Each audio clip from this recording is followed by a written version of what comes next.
এদেশে কি সাংবাদিকরা কি কাজ করবে না? প্রায় 50,000 মতো টাকা ছিল, সেটা নিয়ে গেছে। তার আমার 2 বছরের ছোট ভাইগনা, তার উপরও হামলা করছে এরা। আমাকে বাঁচানোর কোনো এখানে কেউ আসে নাই। পুলিশ এসে বলতেছি ভাই আমার হেল্প করেন, পুলিশ ভাই দেখতেছি দাঁড়ানো। তখন আমার পরিবার ইতে যাচ্ছে, দেশের বাড়ি যাচ্ছে, তখন এরা গাড়ি চাপায় দিছে। এরপর আমি প্রতিবাদ করাই, এই যে আমার উপর, আমার পরিবারের উপর, এই যে আমার এই দাঁতটা ভেঙে গেছে। এরপর আমার শরীরে আঘাত করছে, এইখানে আঘাত করছে। এরপর হচ্ছে আপনার এই যে আমার সঙ্গে আমার এই ভাগনা আছে, ভাগনা ও ইতে পড়ে, ইউনিভার্সিটিতে পড়ে, ওর উপর হামলা হয়েছে। আমার দুলা ভাইয়ের উপর হামলা হয়েছে।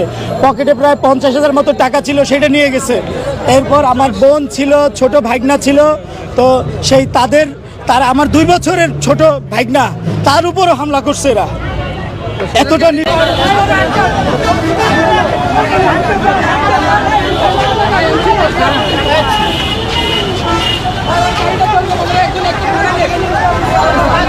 আপনি গায়ে হাত দিচ্ছেন।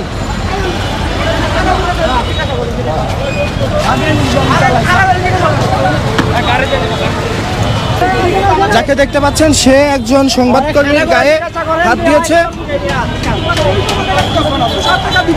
এমনকি প্রচুর পরিমাণে তার রক্তক্ষরণ হয়েছে। তার এমনকি